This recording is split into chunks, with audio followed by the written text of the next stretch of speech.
Okay, so we're going to get started with Python and system administration. How, when, and why one sysadmin uses Python. Mr. Reifschneider is going to be giving the talk. Quick bio about Sean. Sean is from Tony.com. He's been doing Unix system administration since, I'm also going to say the gas, the 80s. Founded Tony.com in 1995. Sean.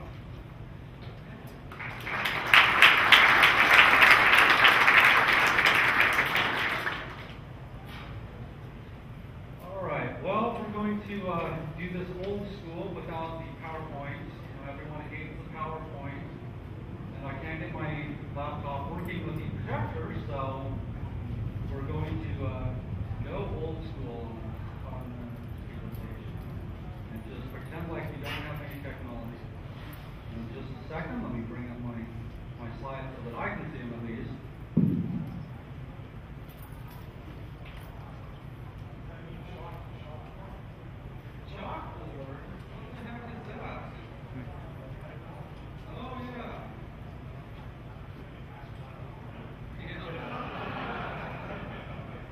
There's actually a URL you can go to if you want to take a look at these slides. Is the wireless working? Maybe? Okay, it's if you want to follow along on your own laptops and it works, don't even get me started. It's dev.tummy.com/tilde-jafo, that's JAFO/PyCon 2008. That will bring you up what I'm seeing.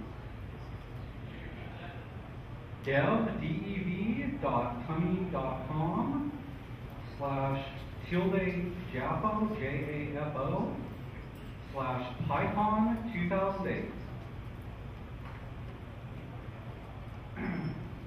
But I'm actually going to be running this talk asking you guys what you want to hear in just a couple minutes.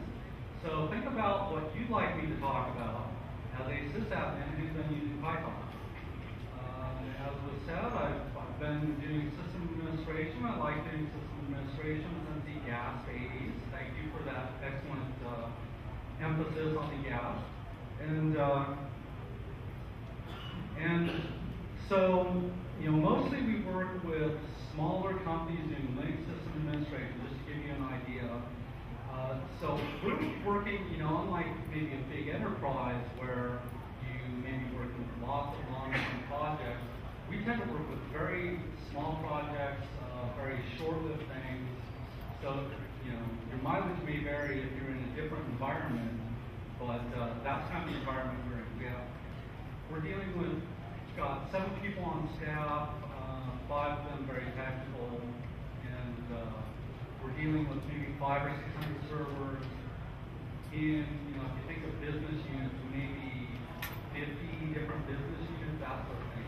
So just to give you a flavor of where we're coming from. So, as a system administrator, I'm not really a programmer.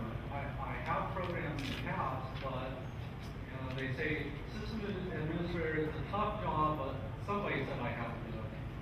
So it's sort of like I like system administration because you can do it as much or as little as you really want to. It allows you a lot of flexibility. But sometimes you just have to go one direction or the other. And Perl obviously is very big. The other P word, I will say it here. But Perl is very big in that environment. It just never really was very comfortable for me. Python was very comfortable for me, so I started going down that road, and it has worked out very well in a lot of ways. A few of the things that I've done with Python are monitoring tasks. We do use Nagios extensively, but a lot of times you have to integrate with things that there aren't existing Nagios plugins or Wacko RAID cards or what have you. We've also worked with some legacy, what I call legacy systems, things like What's Up Gold that really are oriented towards talking to an HTTP server. And one of the nice things you can do with Python is say, okay, read this talk file or look at this RAID array and expose that status as an OK or an error under HTTP.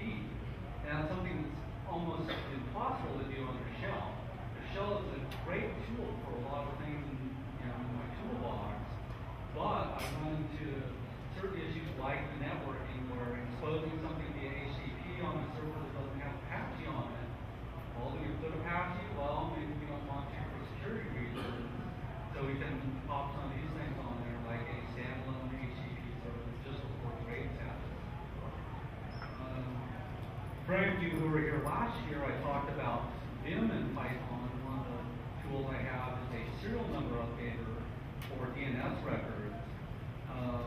When I'm in a DNS record on our main DNS server, I hit capital S. It goes and finds the serial number in the file and updates it using the date, year, month, day, and then semantics to the current date or increments beyond it if I've already updated once a day. That's really helpful in reducing errors. The PBX that we're running, when you call in, one of the options is if this is an emergency, press 1, and you leave a voicemail then, and the PBX will call out round robin to all of us until someone answers. So if someone's having a particular problem, you can get one of us, whether it's middle of the night or on vacation, that sort of thing. So, you know, Python has allowed a lot of us to do a lot of things that Shell wouldn't do. It's just a much richer environment. So that's kind of where I'm coming from. What would you guys like me to talk about? Is there anything in particular you'd like to hear? What are your questions? Who's the sysadmin? I'm Sean, I'm the sysadmin. Hi, Sean. Who's the sysadmin? Excellent. Sysadmins, I'm proud to admit it. So what sort of things do you want to hear? Anything in particular? Yell them out, somebody. System monitoring. What sort of question? What tools do we use? How do we deploy that? Deploying and reporting on it. Okay. Great, that's a good one. Anything else? Yes? Backups and disaster recovery. Any specific topics on that? Okay. Okay. Good, thank you. Yes? Configuration management. That's a good one. That's a very good one. Anything else? User account and security SSH. Nice. What else do we have? Yes, all the way in the back. Using Python or virtual servers. Using Python for virtual servers. Like maybe a virtual tester. A virtual tester. Okay, interesting. Yeah, yes. Using the Paramigo libraries and threading to make a multi-threaded SSH client. Paramigo libraries and threading to make a multi-thread SSH client. You can run commands on other boxes real quick. What was that? You can run commands on other boxes real quick. I couldn't hear that again. You can run commands on all of your boxes. You can run commands on all of your boxes, right. Excellent. Okay, I'm going to stop with that unless anybody's got to get one last one in. All right. So what was that first one, Evelyn? My lovely assistant Evelyn, a hand for her, please. System monitoring, what sort of tools we use, and what was it? And reporting and deploying. We've primarily used Nagios, which is written in that other P programming language, Perl, the dirty word. You know. It's a great tool. We have some of our clients are using OpenNMS, but we really aren't very involved in it. It's the other J language, the Java. I've heard very good things about, but haven't used it extensively. I really like Nagios. It's got a lot of stuff built in. It's work to configure, obviously. We have done some things with the template configuration, so you can say, this box kind of looks like this, so I'm going to use this existing configuration. We've written some small tools to kind of help manage that, but mostly we manage it through Subversion, keeping configurations in there, and we kind of, in our organization, have a Nagios master, a couple Nagios masters who are really responsible for those changes.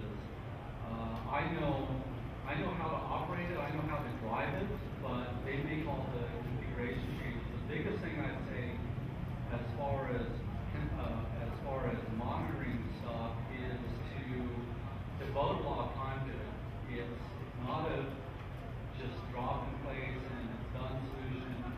You have to spend time tuning it regularly, because if it's spitting out alerts frequently, it just becomes useless. You really need to tell you when something's wrong and never again, or never any other time. False alarms, the boilerplate rule, it just makes it so that you can't be as responsive. So we work very hard on that, and that's not really a Python directed thing, but the primary thing that we do with Python in monitoring is to integrate it where it doesn't already exist. Negus has an NRPE mechanism for remotely accessing servers if those servers can handle that, the requirements necessary for putting NRPE on it, or the network connection, that sort of thing. So we've done some kind of hybrid of using NRPE and then calling Python scripts to access RAID arrays. The big one. It's just so important that you notice when they fail. You don't want to be alerted when the second try fails, right? A RAID array, which sadly often happens when deployment's done incompletely. But that's probably one of the primary places, because there are so many different RAID arrays, so many different configuration tools and reporting tools for them. We always have to take the data out of it, massage it, use regexes from the existing tool. So that kind of plays into some of the, if you're following along on these slides, a few of my favorite things was a bunch of modules I like, and the file inputs, read lines, RE process via regular expressions, the command and the subprocess modules work really well for accessing these programs, pulling out the data and saying, yes, it's correct, no, it's not.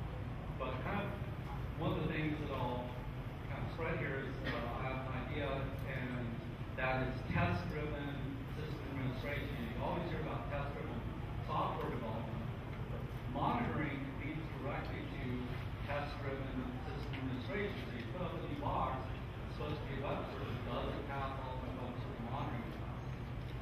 So just kind of throw that out. That's kind of the thoughts I have on monitoring.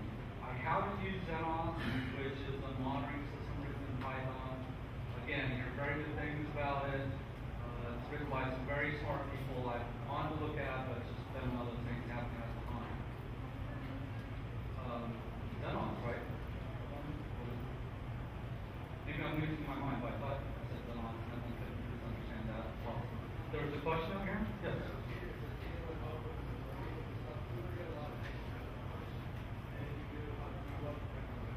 Do I ever get a lot of XML to parse? If I can't avoid it, sometimes, but very rarely. I've had a RAID tool that actually spit out XML process. I have a love-hate relationship with parsing XML under Python, only without the love. I just get to do it so infrequently, and the tasks are so small, I've never really come up with a recipe that works great. Did I try XML? No, I did not. Okay, that's my next task, is try XML. I've tried elementary and kind of walking through the standard library things, and it's, as Cliff says about something entirely different, the best way to process XML in Python is pain and suffering. That's been my experience. I hate to say it, but yeah, that's where we're at. Any other questions on this topic before we move on? Okay, what's the next one, Ethel? Backups and disaster recovery. So, as a sysadmin, I like to steal stuff whenever possible. So for backups, the primary backups we're doing these days are via rsync. And the place I use Python in that is I will rsync the data off to another server, but these run automated. We want to look at them when they're broken, but not look at them when they aren't. So we have programs to go in and look at the cron, so there's a lot of data reporting there, regexes to say, okay, this system has a cron job being backed up. Does it have a log file over here? If it doesn't, it reports it. Then it goes through and processes that rsync output to say, does it look like a successful rsync? And then at the end, it generates a report saying this has worked or it hasn't worked. And we periodically go in and just eyeball it to make sure that there aren't any backups that are failing that aren't getting caught. But that sort of tool, which was very easy to write in Python, but then much more difficult to do in Shell, just because of the amount of data processing involved in doing it cleverly, it's been incredibly successful for us. We've never had failed backups that our system didn't tell us about the next day. So that's a huge success story for us, was those programs to monitor the backups. Sorry, what was that? Did someone throw out a question? Okay, sorry. Must have missed. The voices in my head are asking me system administration questions now, I guess. Did that kind of cover your questions on the backups? Okay. That's probably our biggest usage of it there, and I'd say it's easily a success story. What's the next one, Evan? Configuration management is the future of system administration and always will be. Now,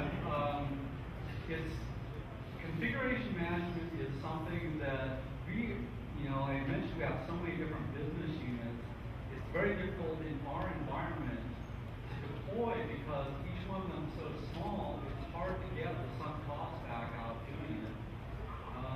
It can absolutely lead to fewer issues, really any sort of issues going to eventually lead to downtime. So it's a great thing that in our environment we just have to have the opportunity to work on.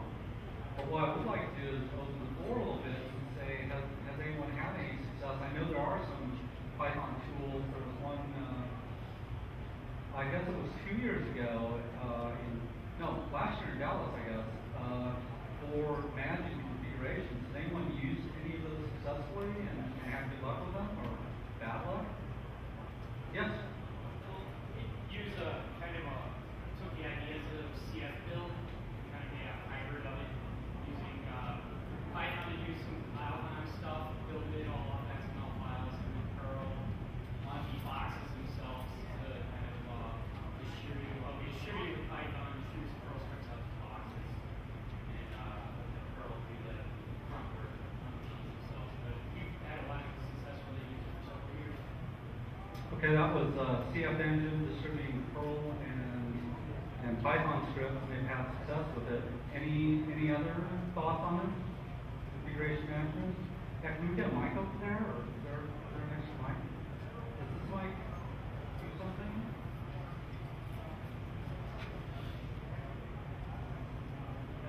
Okay. Go ahead and I'll just repeat it.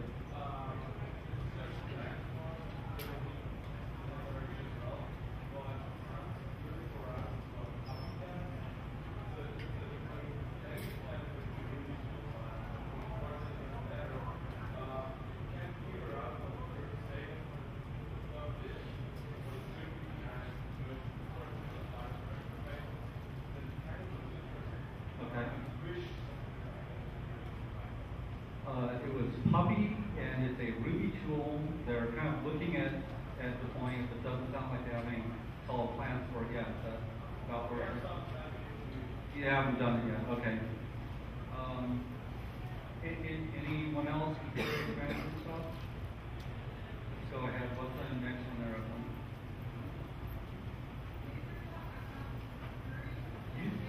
User accounts and security SSH.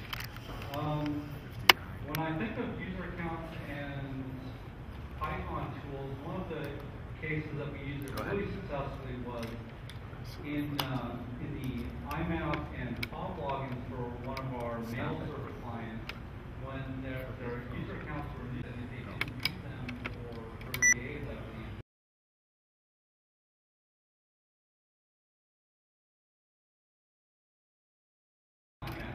That would then go through and say, hey, this user account is disabled. I'm going to go through the motion.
kind of a technician-centric thing rather than like a tool like Paramito. We could develop things so that users authenticate against the command and control server and then initiate actions out against all those other ones.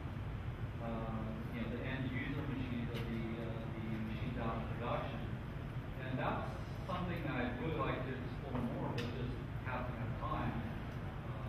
Again, it's one of those situations where, as a sysadmin, you've always got something to do. There's always one more thing you can do to your system as a system administrator, right?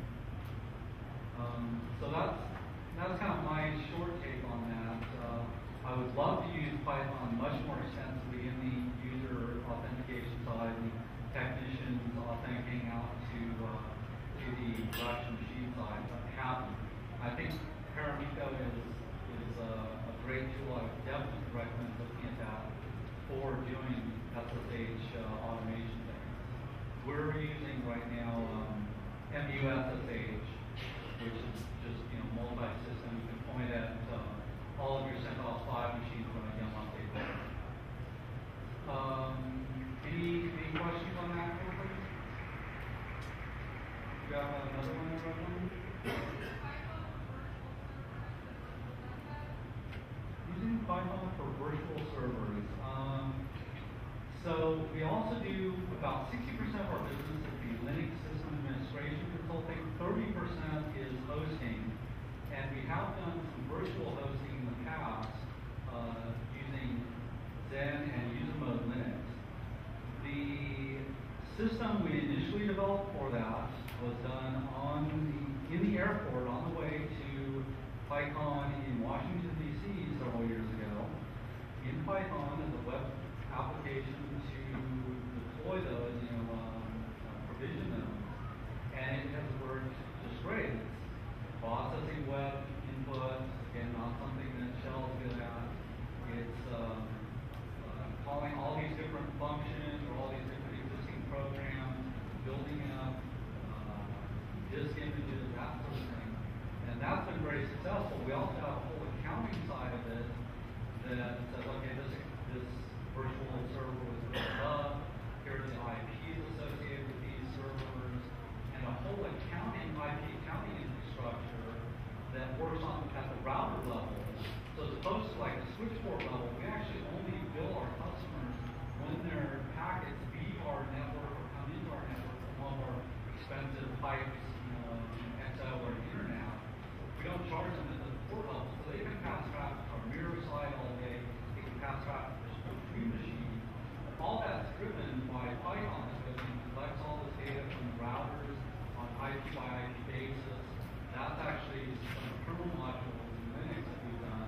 Where we pull it out in Python and do all the coordination in Python.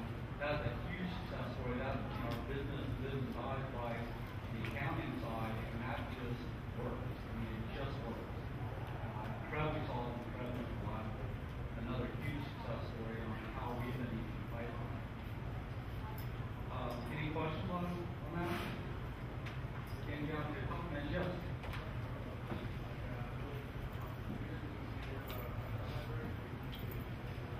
Yeah, so what happens is we have dual redundant, high availability routers that each connect to all of our upstreams. It's kind of fully mesh upstream. And each one of those basically we count a proc file and says, since you last reset it, this IP has passed this much traffic in, this much traffic out. So we're getting the data from multiple locations, and then we have a Python program that takes those files and pushes them to a central accounting server using SSH with identities to make it not require passwords. That was a system I call Schlep that kind of just looks for these files and pushes them over or dies very quickly if you can't get access to that accounting server. So then once it's down that accounting server, it consolidates that data, says, okay, on all of the routers, I've heard from all of the routers now, or I've heard more recent data from all the routers, so I'm going to catch up. It consolidates up this IP from each of these routers, saw this many packets,